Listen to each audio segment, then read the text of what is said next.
Hello, my name is Dan Johnson and welcome back to my channel. Today I'm going to be talking about the brand new 13th Doctor adventure entitled Lionesses in Winter. And earlier this afternoon, the CD appeared. They seem to have really stuck to the yellow banner. I do think it's a bit of a shame, as many people have mentioned on Twitter, that the artwork design does impede a lot of artists from doing something more creative, because there's now a standard format for these releases, which is a little bit of a shame, but there's not a lot you can do about it this down the line. But what is important is that we continue to get 13th Doctor adventures. This time the Doctor and Yaz go to England in 1183. The court of Henry II, the father to Richard the Lionheart, who is the king of England during the times of Robin Hood. This extremely dysfunctional family are gathering for Christmas, as per the tradition, and this time there is a uninvited guest, a family member that should be dead. Once again, I think Yaz and the Doctor are great. They have lovely exchanges. Jodie Whittaker has some really lovely lines of dialogue that are also very funny. I think I've said this before, but I think there's like a thin line between funny and sort of obnoxious, and it seems to get that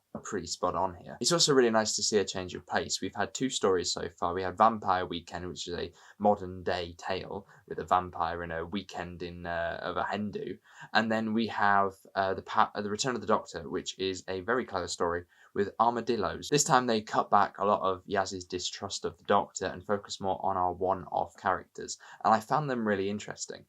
As I said before, they're a dysfunctional family, but I didn't want to explore how dysfunctional they were just yet. They have betrayed each other, raised armies against each other. The wife herself has been banished, and she's only allowed to return for Christmas Day because it's the idea of keeping up appearances during the festive season, I suppose, and sort of that idea of bringing people together during Christmas is a really nice idea.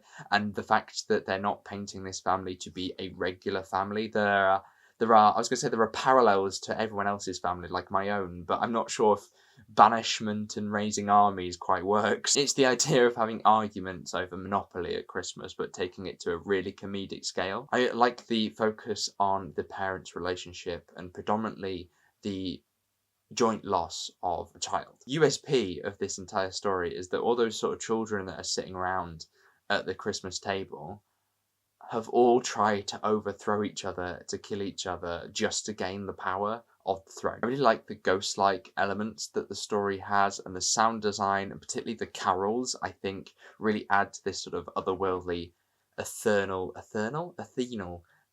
look. I may have pronounced it wrong both times, but I think you know what I mean. The tourist that we had in episode 1 does get credited in this story, and I found that we're slowly learning a little bit more about the structure of what this creature is and how they're going to appear in sort of one-off episodes. And there's loads more to come, so I'm excited to see what they're going to do with it. I'm very interested to see how they're going to scale it up, because what's going to be the next level of this plan that this tourist has? You know, what are we going to discover about it? And I'm finding that really interesting, because at the minute it seems like a very one-note idea. Do I think this story is going to be top tier in the 12 that we have? No, but it's a really fun adventure. Not every story needs to be exactly this sort of high stakes, high energy returning monsters thing. With Jodie and with Mandip, I want to see them have loads of different stories so that their era in Big Finish has some variety. So yes, I was really satisfied by this release. I mean, if you are not planning to listen to every single one, then this is perhaps one that you can skip if you're not as interested in this idea as you may be some of the others down the line. That doesn't mean that it's a bad story. It was a really nice adventure, and I listened to it twice over. So I listened to it the first time, and then I went back over it and listened to it again for the sake of review, and it was really pleasurable. And I cannot say that for every story that I review. So thank you very much for watching. Hopefully you did enjoy this video. If you did, make sure you go like and subscribe if you're new. I have a new 8th Doctor box set coming out next week, so I shall have a review for that at that point.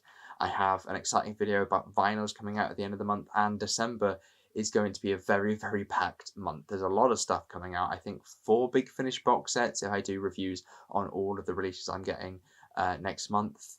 But we also have War Between the Land and the Sea, which has just been announced to be coming out on the 7th of December, or starting on the 7th of December. I'm not sure how I'm going to work those reviews yet. Maybe just do the premiere and then end of season review instead of doing them weekly or however they decide to give them to us. And of course, you can check out my other Big Finish reviews on my channel. So thank you very much for watching. Hopefully you did enjoy this video. If you did, make sure you give it a like, subscribe if you're new, and I shall see you soon.